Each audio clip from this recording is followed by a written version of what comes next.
नमस्कार मेरे प्यारे बच्चों, आज का जो तारीख है वह 1 जनवरी सन 2021 कोरोना से मुक्त यह डेट है और बहुत ही खुशखबरी लेकर आने वाला है 2021 आपके लिए।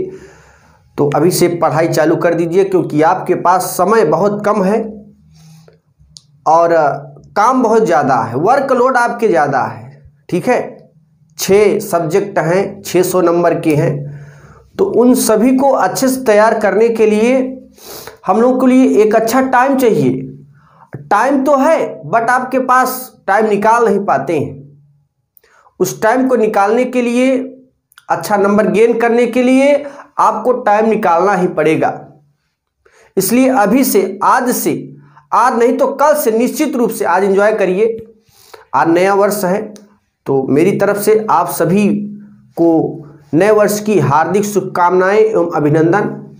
ठीक है, तो अब हम जानेंगे क्लास 10th के फिजिक्स में हमने अभी कुछ टॉपिक छोड़ा था चैप्टर 10 से, प्रकाश परावर्तन एवं अपवर्तन से।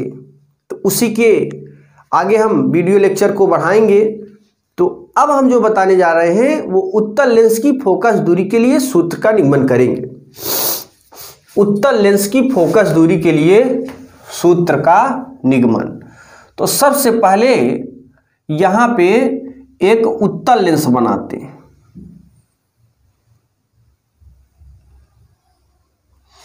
ये हमारा उत्तल लेंस है, ये उत्तल लेंस है। ठीक है, उत्तल लेंस में आप जानते हैं 2 फोकस, 2 वक्रता केंद्र, 2 ध्रुव होते हैं, अक्ष एक ही होता है।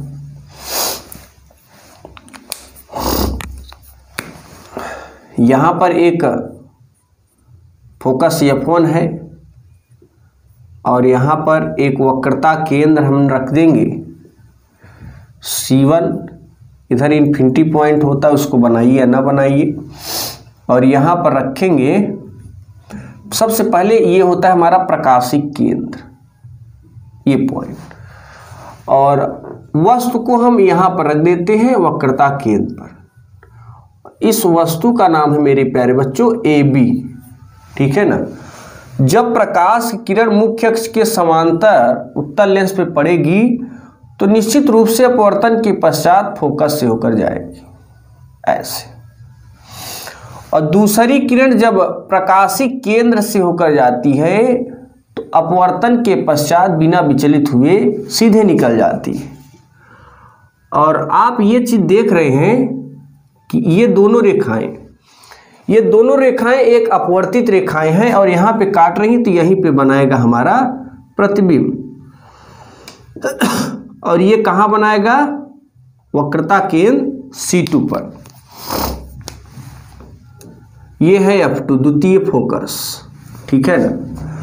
अब देखो मेरे प्यारे बच्चों, इस पॉइंट का नाम रख देते हैं E। ध्यान दीजिएगा, इस पॉइंट का नाम रख दिए E और यहां पर हो जाएगा हमारा, ये है A', ये पॉइंट A' और ये पॉइंट है B'। ठीक है, सब लोग हमने पढ़ाया था कि समस्त दूरियां लेंस के प्रकाशिक केंद्र से नापी जाती हैं।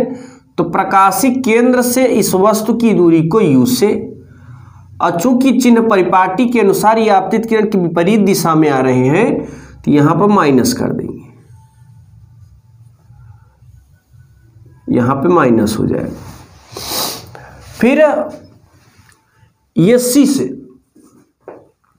यहां तक की जो दूरी है, ये प्रतिबिंब है तो प्रतिबिंब के बीच की दूरी को B से। अब चूंकि आपतित किरण की दिशा में है इसलिए इसका चिन्ह पॉजिटिव होगा। ठीक है, अगर इधर 2 फोकस है, एक फोकस F1 है तो यहाँ F ही मानेंगे हम लोग, F1 F2 ना रख के केवल F मानेंगे। और ये भी आपतित किरण की दिशा में, इसलिए इसका चिन्ह भी पॉजिटिव होगा। ठीक है ना। इधर की जरूरत नहीं है लेने की फोकस, क्योंकि यहाँ पे कोई मतलब नहीं निकलेगा, इसलिए हमने नहीं लिया है। अब देखो मेरे प्यारे बच्चों, यहाँ पे सारे नाम हो गए। अब हम यहाँ पे लेंगे कि माना प्रकाशिक केंद्र से इस वस्तु की दूरी, माना ध्यान दीजिएगा मेरे प्यारे बच्चों, वीडियो के अंत तक बने रहिए। और अभी तक हमारे इस वीडियो को लाइक नहीं तो लाइक कर दे, नया है तो चैनल को सब्सक्राइब करके बेल आइकन को प्रेस कर दे। माना प्रकाशिक केंद्र से इस प्रतिबिंब के बीच की दूरी, प्रकाशिक केंद्र से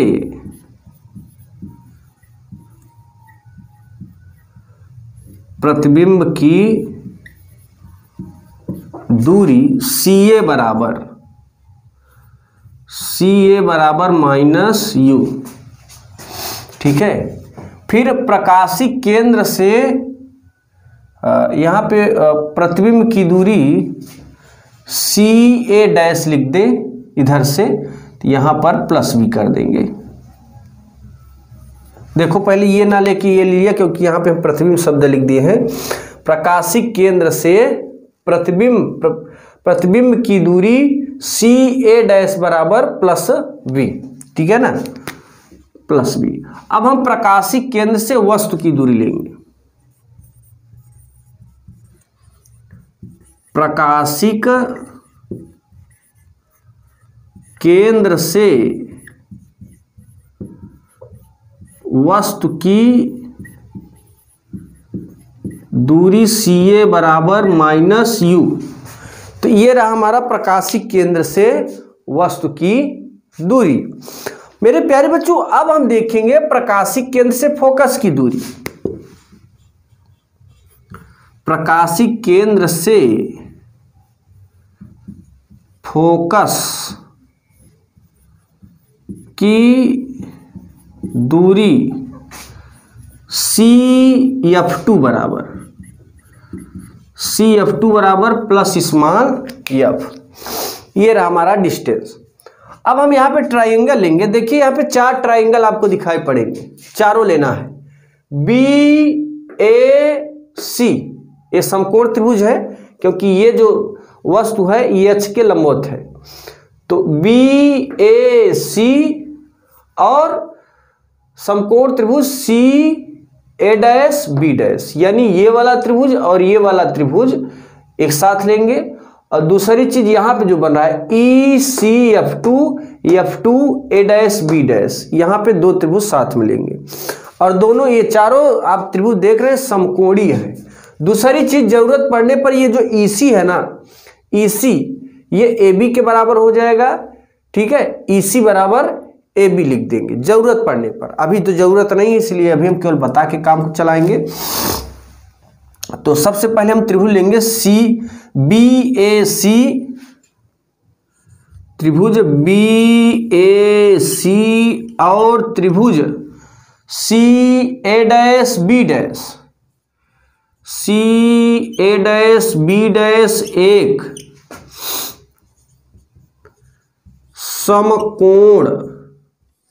समकोण लिखिए चाहे समकोण त्रिभुज हैं, ठीक है। समकोण कहिए चाहे समरूप या समकोणीय भी कह सकते हैं। तो जब 2 त्रिभुज समकोणीय होते हैं मेरे प्यारे बच्चों, समरूप होते हैं, तो देखो इस तरीके से आप पढ़े होंगे क्लास 10th में। जैसे ABC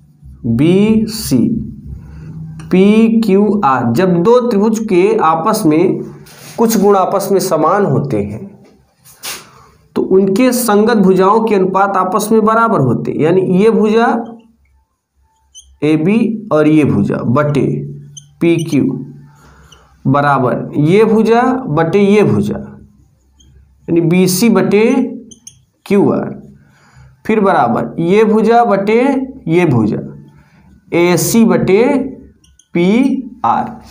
यानी जब 2 त्रिभुजों के कुछ गुण आपस में समान होते हैं तो उनके संगत भुजाओं के अनुपात आपस में बराबर होते हैं। तो यहाँ पे हम वही चीज करेंगे। ये देख रहे हैं 2 त्रिभुज की संगत भुजाएं भी बराबर दिख रही हैं। तो AB के संगत क्या है? A'-B', तो यहाँ लिख देंगे AB/A'-B'।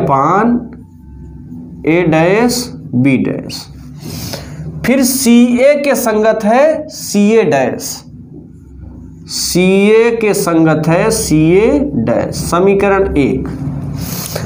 अब हम लेंगे यहां पे दूसरा त्रिभुज, त्रिभुज ECF2 और त्रिभुज F2A डैश B डैश।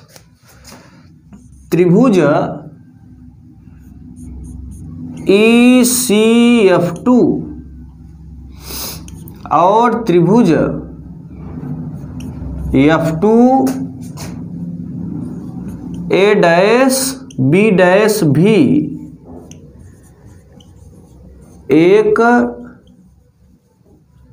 समकोण त्रिभुज है। मतलब ये तो है ही है, ये भी एक, फिर से मिलाइए, ECF2 और त्रिभुज F2A डैश B डैश भी एक। तो जब ये भी एक समकोणीय त्रिभुज है तो इसमें भी वही करिए जो इसमें किए थे इस वाले में। तो देखो EC के संगत A डैश B डैश है, तो यहां लिखेंगे EC बटे A डैश B डैश बराबर EC बटे A dash B dash CF2 बटे F2A डैश, F2A डैश, ये हो जाएगा समीकरण 2। मेरे प्यारे बच्चों, एक चीज हमें ये देखना है कि अभी मैंने कहा कि जो यहां पे EC है वो AB के बराबर है। देखो ये EC, यहां की ऊंचाई और यहां की ऊंचाई आप सेम दिख रहे हैं, तो हम EC के स्थान पे AB लिख सकते हैं। तो यहां लिखेंगे चूंकि EC बराबर AB, और ये चीज रखेंगे समीकरण 2 में, समीकरण 2 में जहां पर EC दिख रहा है वहां पे AB रिप्लेस करो। तो यहां लिखेंगे AB upon A dash B dash बराबर CF2 अपान F2A डैश। ये हो जाएगा समीकरण 3। अब समीकरण 1 और 3 को जरा देखिए। समीकरण 1 और 3 को मेरे प्यारे बच्चों, समीकरण 1 और 3 का लेफ्ट साइड बराबर दिख रहा होगा आपको।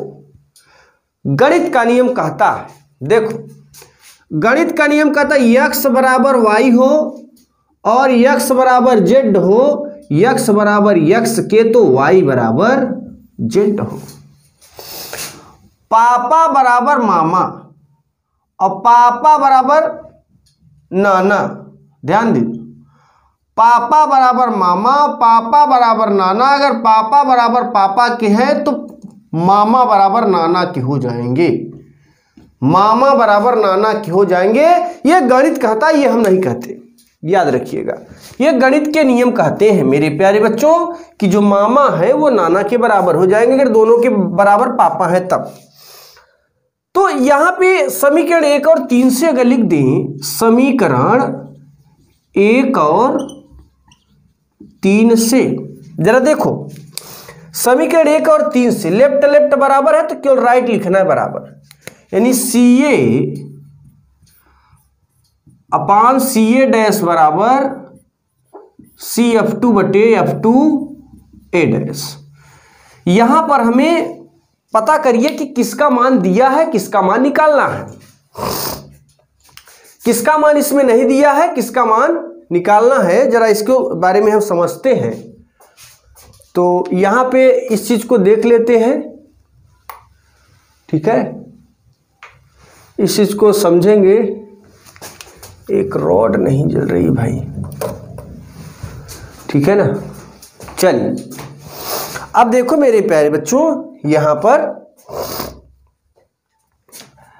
ये जो है F2 CF2, देखो CA की वैल्यू तो दिया होगा, CA C से लेकर A तक की दूरी -u है, CA डैश C से लेकर A डैश की दूरी प्लस B है, CF2 की दूरी दिया है कि नहीं, CF2 बराबर स्मॉल f है, F2A डैश की दूरी पता नहीं है। देखो ये दूरी हमें नहीं पता, यहां से यहां तक की दूरी पता नहीं है, लेकिन समस्त दूरियां यहां से नापी जाती हैं। तो C से लेकर A डैश की दूरी V है, C से लेकर A डैश की दूरी V है और C से लेकर F2 की दूरी स्मॉल f है। अगर हम ये बड़ी दूरी में से ये वाला निकाल देते हैं तो ये वाली दूरी आ जाएगा। जैसे एग्जांपल में देखो, जैसे मान लो ये C है, ये A डैश है, अब बीच का F2 है, यहां से यहां तक की दूरी दिया है कितना 5 और यहां से यहां तक की दिया है 2। तो हम इस बड़ी दूरी 5 में से अगर इतने को निकाल देंगे तो ये वाली 3 आ जाएगी, नहीं आ जाएगी, ये देखिए 3 आ जाएगी, यानी यहां से यहां तक 2 थी तो यहां से यहां तक कितना होगा 3। कैसे निकाले, बड़ी वाली दूरी 5 में से 2 निकाल दिए तो आ गया। तो इस तरीके से हम इसे भी समझ सकते हैं, इसे भी हम इस तरीके से समझ सकते हैं। देखो अब देखो मेरे प्यारे बच्चों, यहां पर क्या लिखना है, CA बटे CA डैश बराबर CF2 ही रहेगा, F2A डैश के स्थान पे लिखेंगे CA डैश माइनस CF2। अब इसमें मान रख दो, समीकरण 4 में चिन्ह सहित मान रखने पर, समीकरण 4 में चिन्ह सहित मान रखने पर,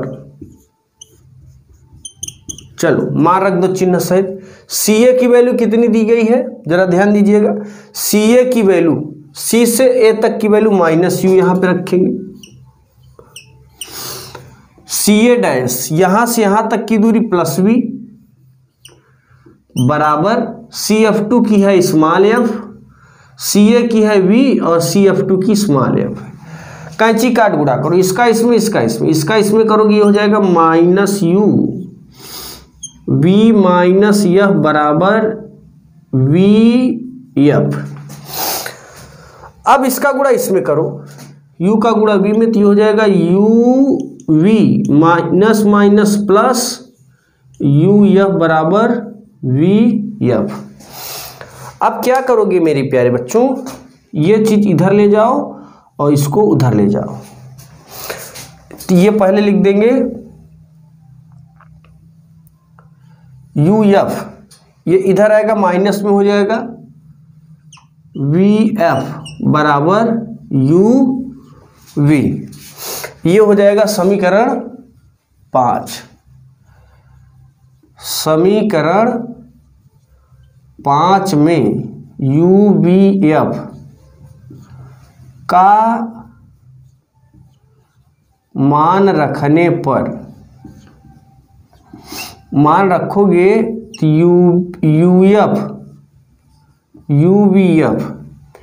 UVF मान नहीं रखेंगे यार, समीकरण 5 में UVF का भाग देने पर, UVF का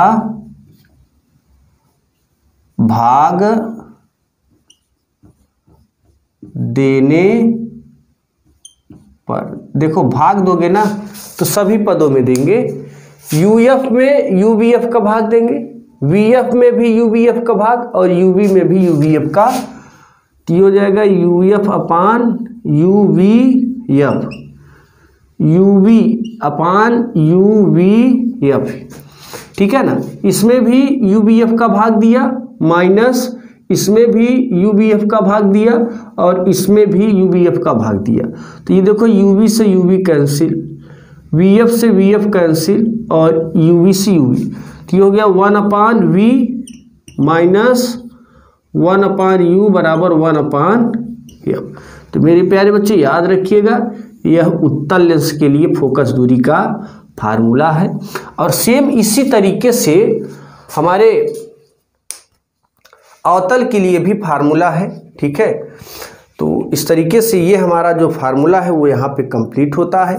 तो अभी तक हमारे इस वीडियो को लाइक नहीं तो लाइक कर दें, नए हैं तो चैनल को सब्सक्राइब करके बेल आइकन को प्रेस करें। तो फटाफट इतने का स्क्रीनशॉट लीजिए।